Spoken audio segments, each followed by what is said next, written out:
Everybody, welcome to art गपशप। Art गपशप programme में सबकी स्वागत है।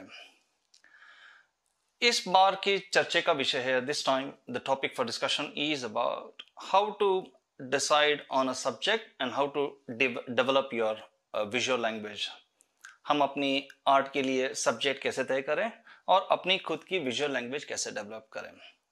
काफी लोगों ने मुझसे ये सवाल पूछा था इसमें, एंड इसलिए इस एपिसोड में मैं ये टॉपिक पर डिस्कस करने की कोशिश करूंगा and I will share my experience as well in this.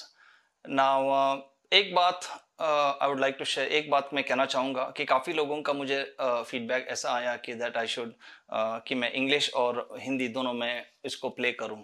तो फॉर दैट रीज़न इसके लिए मैं इस बार इंग्लिश और हिंदी के लिए दोनों में कोशिश करूँगा। हालांकि मेरी हिंदी उतनी अच्छी नहीं है, बट फिर भी मैं ट्राई करूँगा उसके लिए। Now coming back to the topic, हम अपनी सब्जेक्ट कैसे चूज करें, हम अपनी विजुअल लैंग्वेज कैसे बनाएं, आर्ट में अपनी एक स्टाइल कैसे क्रिएट करें।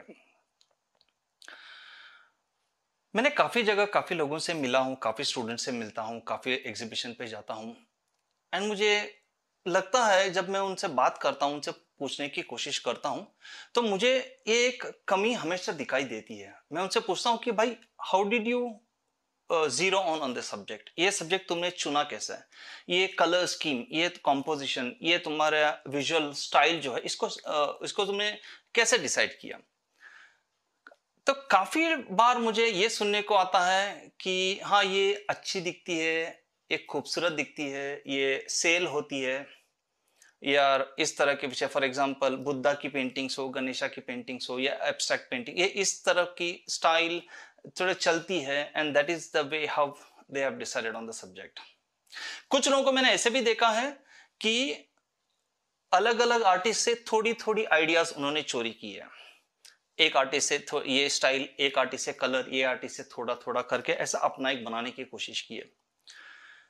लेकिन ये जो भी स्टाइल, ये मेथोडोलॉजी है, ये परमानेंट नहीं है। शायद आपकी कुछ पेंटिंग्स बन जाए, लेकिन एक टाइम आएगा जहां पे रुक जाएंगे, एक सैचुरेट होएगा, क्योंकि you will not be able to evolve, you will not be able to grow in that.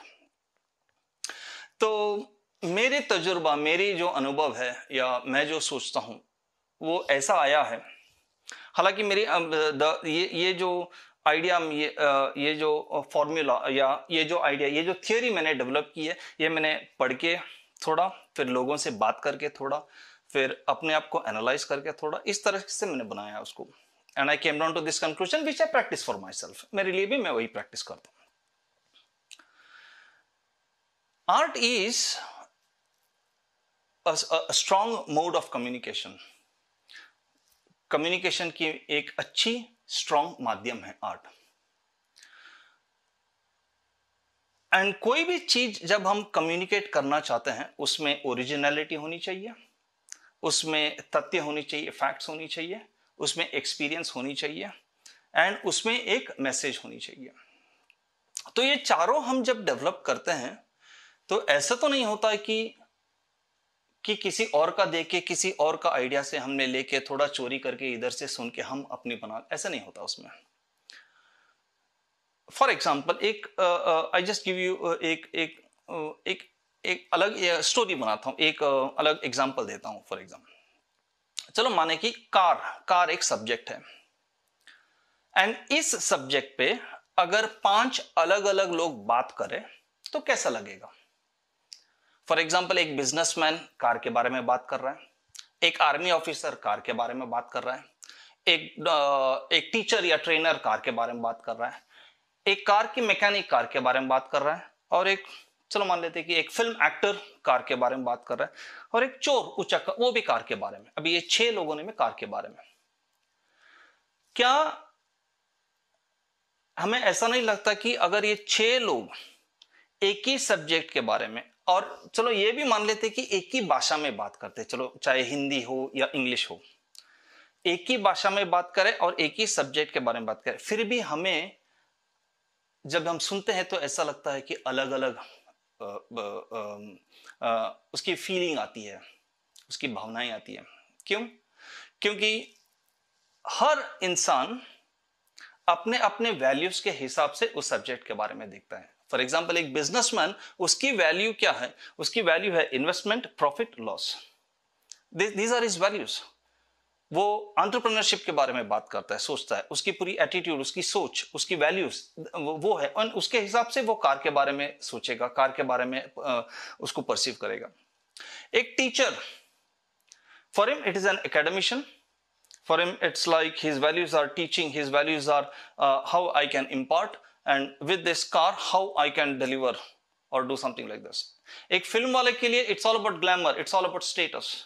एक आर्मी ऑफिसर के लिए, उसके लिए टास्क की इंपॉर्टेंट है, तो वो यही सोचेगा कि इस गाड़ी से लेके मैं अपना टास्क कैसे कंप्लीट करूं। और एक चोर उचक्का हो तो वो तो यही सोचेगा कि यार इसको अगर मैं बेच के अगर कुछ कितना पैसा कमा सकूं।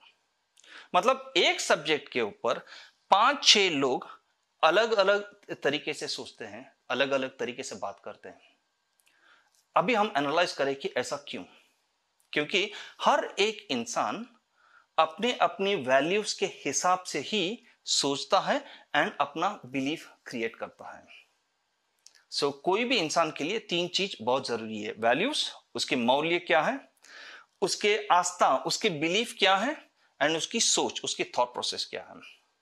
अगर ये 3 चीज हम आइडेंटिफाई कर पाए अपना, तो हम अपना खुद का क्रिएटिव एक लैंग्वेज, एक एक्सप्रेशन हम दे सकते हैं, हम क्रिएट कर सकते हैं।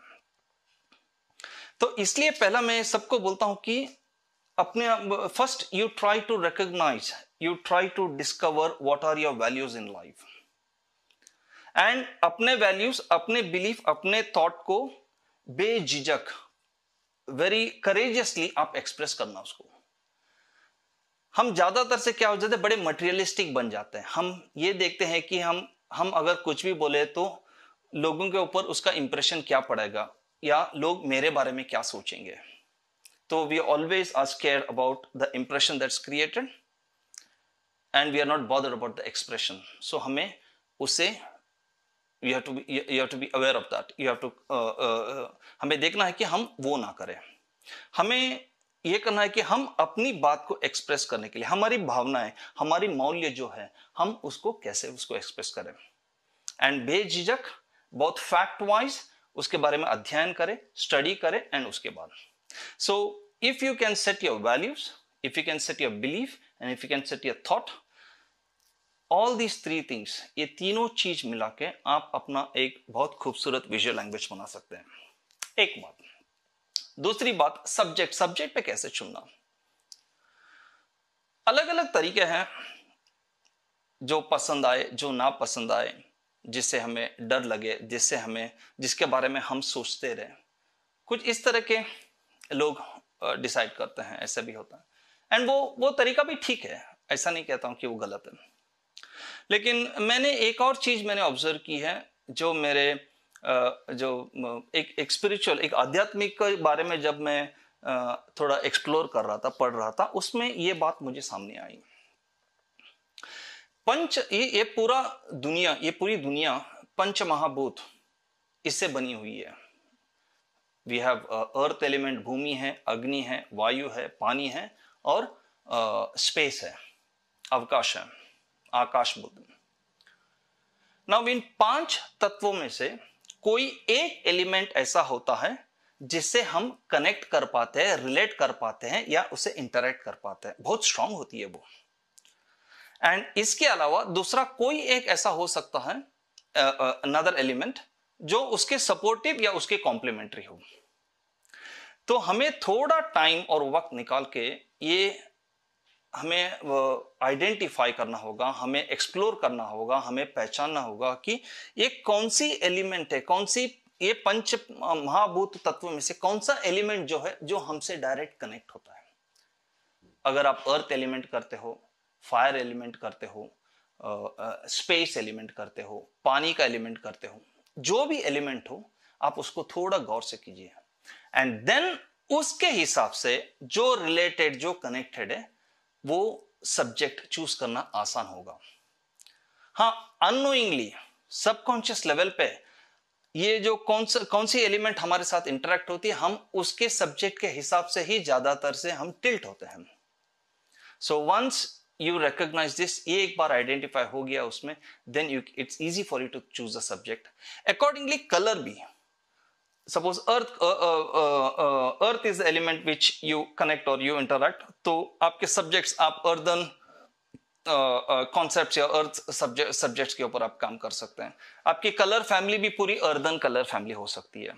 अगर आपको अग्नि एलिमेंट आपसे इंटरेक्ट होता है तो you can choose the fire element, and you can choose how the concepts, how subjects और topics which are relevant to fire element, and then colours भी उसके साथ होंगे. ऐसा ऐसा वायु एलिमेंट हो, air space, then space element हो, पानी एलिमेंट हो, ऐसा. तो ये पूर्ण प्रक्रिया जो है, ये अपने आप को डिस्कवर करने की, अपने आप को कनेक्ट करने की, अपने आप को पहचानने की, ये प्रक्रिया से शुरू होती है. जब आप उसको कर सकते हैं, once you know yourself, once you discover yourself, then you can relate to the external, then you can express. वो कहते हैं ना कि पिंडांड से ब्रह्मांड को देखना. सिर्फ हम ब्रह्मांड को ही देखते रहे तो पूरा बाह्य हो जाता है, एक्सटर्नल हो जाता है. लेकिन पहला हम अपने अंदर से जब देखते हैं, तो इस पिंडांड से जो ब्रह्मांड को हम देखते हैं, उस जर्नी, उस एक्सप्लोरेशन में हम अपनी सब्जेक्ट्स को, हमारे एक्सप्लोरेशन को, हमारी एटीट्यूड को, हमारी वैल्यूज को, हमारी बिलीफ को, हमारी थॉट प्रोसेस को हम आइडेंटिफाई कर सकते हैं, हम पहचान सकते हैं उसको. एंड जब चीजें हमारे साथ क्लियर हो, या ये सब सारी चीजें हमारे पास जब पूरे क्लैरिटी के साथ हो, तो हम उसको पेपर या कैनवस पे उतार सकते हैं. उसको we can draw, we can paint on those lines and subjects. तो उसमें क्या होता है, काफी सारी ओरिजिनलिटी होती है. आप अपने एक्सपीरियंसेस, अपने एक्सप्लोरेशन, उसको पूरा दिल से, आत्मा से उसको एक्सप्रेस कर सकते हो, एंड वो चीज एक बहुत ओरिजिनल वर्क बनती है. तो मेरे ख्याल से जब आपको अपनी एक स्टाइल बनानी हो, अपनी एक विजुअल लैंग्वेज बनानी हो, अपनी एक डिस्टिंक्ट आर्ट क्रिएशन बनानी हो, तो पहले आप ये देख लीजिए कि आपके लाइफ में वैल्यूज क्या है, आपके बिलीफ क्या है, आपके थॉट प्रोसेस क्या है. एंड ऑल्सो पंच महाभूत से, 5 एलिमेंट से, बेसिक 5 एलिमेंट के साथ कौन सी एलिमेंट के साथ आपकी कनेक्टिविटी है. हाँ, थोड़ी इसके लिए बहुत शांतता की जरूरत है, पीस की जरूरत है, मेडिटेशन करना, अपने आप को देखना, थोड़ी ठहराव लाना अपने सोच, अपनी आत्मा, अपनी इसमें. एंड जब ये लेके आते हैं हम लोग, देन क्लैरिटी काफी रहती है, and then you start doing what you have to do. वरना बड़ा फेक लगेगा. मैं काफी लोगों को, ऐसे कुछ आर्टिस्ट है जो सब मैंने बताया, फॉर एग्जांपल बुद्धा की पेंटिंग, मेरे से लास्ट टाइम जब मिला था मैं उससे, काफी बुद्धा की पेंटिंग करता है. तो मैंने उससे पूछा, भाई तू बुद्धा करता क्यों है? तो उसकी जवाब ये थी कि यार बहुत ये बुद्धा मेरे को अच्छा लगता है, ये बहुत शांतता है, बहुत साइलेंट है, पीस है. बोला हाँ सही है, लेकिन इसके आगे क्या है? तो मैंने वो उससे बात करते करते मुझे पता चला कि sale was the factor why he decided that Buddha. क्योंकि काफी सारे सेल होते हैं उसमें, लेकिन बुद्धा सब्जेक्ट के बारे में ना ही वो ज्यादा कुछ जानता था, ना ही उसके बारे में अध्ययन थी, ना ही उसके बारे में सोच थी. वो बुद्धा कॉन्सेप्ट को अपनी जिंदगी में 1 इंच भी नहीं ला सकता था. उसने कभी बुद्धा को अपने लाइफ में कभी एक्सपीरियंस नहीं किया. उसकी सोच, उसकी एटीट्यूड, उसकी ये काफी बहुत, it was nowhere connected to Buddha. So इस तरह की जब होते हैं तो ये काफी फेक लगता है मेरे को इसमें. हाँ, कोई भी सब्जेक्ट आप एक्सप्लोर कर सकते हैं, लेकिन मुझे लगता है कि एक्सप्लोरेशन करने के इसमें you have to get yourself so much involve into this. क्योंकि आर्ट एक वृत्ति नहीं है, एक प्रोफेशन नहीं है. आर्ट एक तपस्या है. जब आप सीरियसली एक आर्टिस्ट बनना चाहते हो, तो उसमें पूर्ण प्रक्रिया से उसको तपस्या के रूप से आपको साधना करनी पड़ती है. And only then what comes out with time is art. So I hope this session was informative and it was interesting. Please do let me know your feedback. You can drop your feedback, your suggestions, or whatever you think in the email provided. So I will see you next time with another topic. Thank you very much. Stay blessed and spread love. Thank you very much. Bye bye.